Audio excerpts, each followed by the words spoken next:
سڵاو ڕێزبێەوە بینەرانی خۆشەویستی تلوزیۆنی کۆمەڵە بە یارمەتی هاوڕێیانی هاوکارم لەگەڵتانم بۆ پێشکەشکردنی هەواڵەکانی سەر لە بەیانی ڕۆژی یەکشەمە.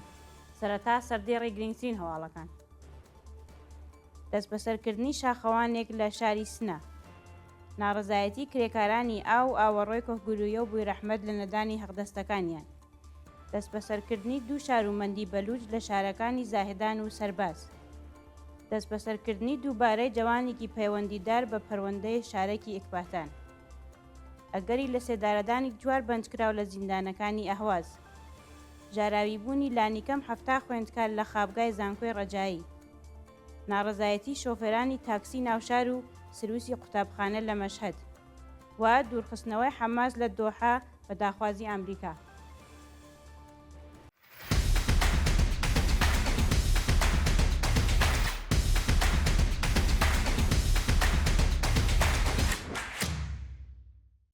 درێژەی هەواڵەکان. دەست بەسەرکردنی شاخەوانێکی کورد لە شاری سنە. بەپێی راپۆرتەکان ڕۆژی سێشەممە 15 خەزەڵوەر شارومەندێکی بە ناوی هەمهێمن محەممەدی تەمەن 45 ساڵ لەلایەن هێزە ئەمنیەکانی کۆماری ئیسلامیەوە دەست بەسەر و بۆ شوێنێکی نادیار گوازراوەتەوە. لە درێژەی راپۆرتەکەدا ئاماژە بەوە کراوە کە ناوبراو بەبێ بەڵگەی قەزایی لەلایەن هێزە ئەمنیەکانی کۆماری ئیسلامیەوە دەست بەسەر کراوە و دوای تێپەڕبوونی 5 ڕۆژ دەست بەسەرکردنی ئەو چالاکە مەدەنیە هێشتا هیچ ئاگاداریەک لەبارەی جێگای ڕاگررتنی و هەروەها تۆمەتێک کە لەسەرەتی لە بەردەستانیە و چارەنووسی دیار نییە.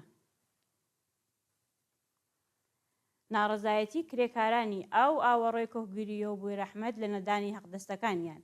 190 کرێکار ناوەندی ئاو ئاوەڕۆی کۆکگوریە و بوویڕەحمەد بۆ ماوەی زۆرتر لە 7 مانگە حەقدەستیان پێنەدراوە.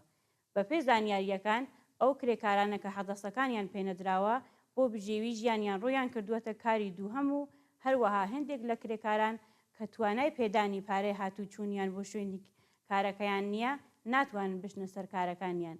هەر بەم بۆنەیەوە کرێکارانی ناڕازی خوازیاری پێدانی حەقدەستەکانیان، وەلانانی جیاکردنەوەی حکوومەت لە پێدانی حەقدەست، دانی حەقدەستە دواخراوەکانیان و هەروەها پێدانی حەقی بیمە لەلایەن ئەو ناوەندە بوون. دەست بەسەرکردنی دوو شارومەندی بەلوچ لە شارەکانی زاهدان و سەرباز. لە ڕۆژانی ڕابردوودا دوو شارومەندی بەلوچ بە ناوی عەبدوڵڵا بەلوچی تەمەن 25 ساڵ و عومران بەراهوویی لەلایەن هێزەکانی کۆماری ئیسلامیەوە دەست بەسەر کراون. بەپێی راپۆرتەکان ناوبراوان بەبێ بەڵگەی قەزایی و بە توندوتیژیەوە لەلایەن هێزەکانی کۆماری ئیسلامیەوە دەست بەسەر و بۆ شوێنێکی نادیار گواستراونەتەوە. سەرەڕای بە دوواداچوونی بنەماڵەی دەست بەسەرکراوان هێشتا هیچ زانیارێک لەبارەی جێگای ڕاگررتنیان و ئەو تۆمەتانەیە کە بەسەریاندا سەپێنراوە لە بەردەستانیە و بەرپرسە ئەمنیەکان مڵامدەرەوەی بنەماڵەکانیان نین. دەست بەسەرکردنی دووبارەی جوانێکی پەیوەندیدار بە پەروەندەی شارێکی ئێکباتان. شەممە 19 خەزەڵوەری 1403 هەتاوی جوانێکی ناڕازی بە ناوی حسێن نیعمەتی کە پێشووتریش لەسەر پەروەندەی شارێکی ئێکباتان تۆمەتبار کرابوو بە قەراری دادگا دیسان دەست بەسەر کرا. بەپێی راپۆرتی کانونی مافی مرۆڤی ئێران ناوبراو ماوەی 8 مانگ لەمەوبەر بە شێوازێکی کاتی لە بەندیخانە ئازاد کرابوو کە ئێستا دیسان بە بڕیاری دادگای گشتی شاری تاران سەرەڕای دانانی وەسیقەی 5 میلیاردی دەست بەسەر و ڕەوانەی بەندیخانە کراوەتەوە. جێگای ئاماژەیە کە پێشووتر هێزە ئەمنیەکانی کۆماری ئیسلامی بە ئامانجی وەرگرتنی پێدانی زۆرە ملێنە ناوبراو بنەماڵەکەیان بەدیل گرتبوو ئەم جەماوانە بۆ ماوەیەکی زۆر لەژێر ئەشکەنجەی دەستەی هێزە ئەمنیەکانی کۆماری ئیسلامیدا بوو. ئەگەری لە سێدارەدانی 4 بەندکراو لە زیندانەکانی ئەهواز. 4 بەندکراو لە بەندیخانەکانی ئەهواز کە حکمی ئەعدامیان بەسەردا سەپێنراوە مەترسی لە سێدارەدانیان لە ئارادایە.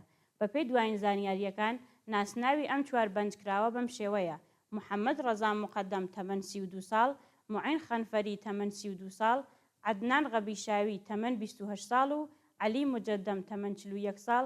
جێگای ئاماژەیە 3 کەس لەو بەندکراوانە بۆ ماوەی زۆرتر لە 1 مانگە لە ژووری تاکەکەسی ڕادەگیرن و بەهۆی نادیاری چارەنووسیان مانیان لە خواردن گرتووە و لە مافی پەیوەندیگرتن لەگەڵ بنەماڵەکانیان بێبەش کراون. برینداربوونی سوختبەرێکی بەلوچ بەهۆی تەقەی ڕاستەوخۆی هێزەکانی کۆماری ئیسلامی. ڕۆژی هەینی 18 خەزەڵوەری 1403 هەتاوی هێزەکانی کۆماری ئیسلامی بەبێ ئاگاداری پێشوەخت تەقەیان لە ئۆتۆمبیلێکی سوختبەر لە شاری ڕاستە کرد و بەم بۆنەوەیە شارومەندێکی بەلوچ بە سەختی بریندار بوو. بەپێ راپۆرتی حاڵوەش ئەم سوختبەرە بە ناوی جەواد پارسا خەڵکی شاری سەربازە و ئێستا بە بۆنەی سەختی برینەکانی لە خەستەخانەی شارستانی ڕاستەک لەژێر چاودێری دەرمانیدایە. جێگای ئاماژەیە کە بە بۆنەی نەبوونی کار لە پارێزگای بەلوچستان زۆربەی جوانانی بەلوچ ڕوو ئەکەنە سوختبەری بۆ بژیوی ژیانی خۆیان و وەکو پیشەیەکی هەڵی ئەبژێرن. مانگرتنی پەرستاران لە شیراز و چەند شارێکی تر.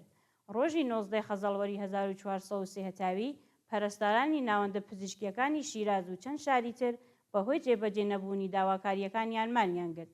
بەپێ ڕاگەیاندنەکان دوای ناڕەزایەتیەکانی پەرستاران کە لە 15 گەلاوێژەوە دەستی پێکرد، بەرپرسان بەڵێنیاندا بوو کە کێشەکانیان چارەسەر بکەن، بەڵام بەڵێنەکانیان نەبردەسەر. داواکاری پەرستاران لە وەزارەتی تەندروستی بریتین لە پێدانی کارانە، وەلانانی ئیزافەکاری، کەمکردنەوەی ساعەتی کار، تەزمینی ئەمنیەتی پیشەیی، چوونەسەرەوەی تعرفەی پەرستاری و دامەزراندنی هێزی کاری نوێ. پەرستاران ڕایان گەیاندووە تا جێبەجێکردنی داواکاریەکانیان درێژە بە ناڕەزایەتی و مانگرتنیان ئەدەن. ژاراویبوونی لانیکەم 7 خوێندکار لە خابگای زانکۆی ڕەجایی تاران. ڕۆژی شەممە 19 خەزەڵوەر 7 خوێندکار لە خابگای زانکۆی ڕەجایی تاران ژاراوی بوون و گواسرانەوە بۆ نەخۆشخانە. بەپێ راپۆرتەکان خوێندکارانی ئەو خابگایە بە بۆنەی کەیفیەتی خواری خواردنی ئەو خابگایە و هەروەها لە بەرچاو نەگرتنی تەندروستی خوێندکاران لەلایەن بەرپرسانی زانکۆ و خابگاکەوە تووشی مەسمومیەت بوون.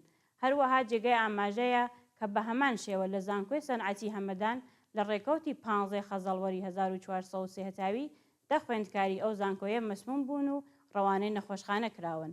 خوێندکارانی ئەم زانکۆیە دوای ئەم ڕووداوە بە نیشانەی ناڕەزایەتی مانیان گرتووە. ناڕەزایەتی شۆفێرانی تاکسی ناوشار و سرویسی قوتابخانە لە مەشهەد.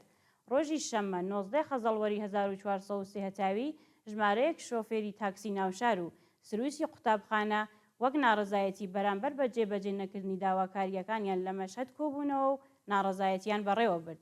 بەپێی هەواڵەکان ژمارەیەک لە شۆفێرانی تاکسی مەشهەد بەهۆی گرانبوونی کەلوپەلی ئۆتۆمبیل و نەبوونی داهات و سەختی بارودۆخی ژیانیان مانیان گرتووە. ئەم شۆفێرانە داوا دەکەن کە بەرپرسان وەڵام دەرەوەی داخواز و داواکاریەکانیان بن.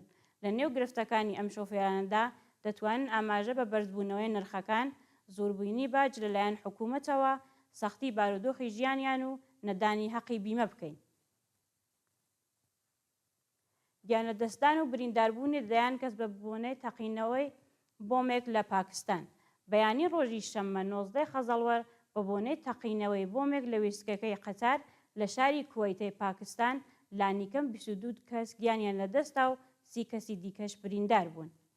بەپێی دوایین زانیاریەکان ئەم هێرشە لەلایەن گروپێکی دژ بە حکوومەتی پاکستانەوە بووە و هەروەها مەزەندە دەکرێت کە ژمارەی گیانبەخکردووانی ئەم کارەساتە بەرز ببێتەوە. بە وتەی بەرپرسانی پۆلیسی پاکستان ئەم کردەوەیەکی ئینتیحاری بووە. جێگای ئاماژەیە کە ئەمە چەندەمین ڕووداوی تەقینەوە لە چەند مانگی ڕابردوو لە پاکستان بووە کە ژیانی خەڵکی خستووەتە مەترسیەوە. دوورخستنەوەی حەماس لە دۆحە بە داخوازی ئەمریکا. بەپێی راپۆرتی نێونەتەوەیەکان حکوومەتی قەتەر بە داخوازی دەوڵەتی ئەمریکا حەماسی لە دۆحەی قەتەر دەرکردووە. بەپێی ئەو راپۆرتە دەوڵەتی ئەمریکا لە دوای ئەعدامکردنی دیلیکی شەڕ لەلایەن حەماسەوە کە شارومەندی ئەمریکایی ئیسرائیلی بووە و هەروەها قبوڵ نەکردنی پێشینیارەکان بۆ ئاگربەست لەلایەن حەماسەوە، ئەمریکا داوای لە دەوڵەتی قەتەر کردووە کە حەماس لە دۆحەی قەتەر دەربکرێت. بەم بۆنەوەیەوە قەتەر داوای لە حەماس کردووە کە لە زووترین کاتە هەموو دەفتەرخانەکانی لەو شارە دابخات و وڵات بەجێ بهێڵێت. بینەرانی خۆشەویست، هەواڵەکانتان پێشکەش کرا. هەر کشاد و ئاسوودە بن.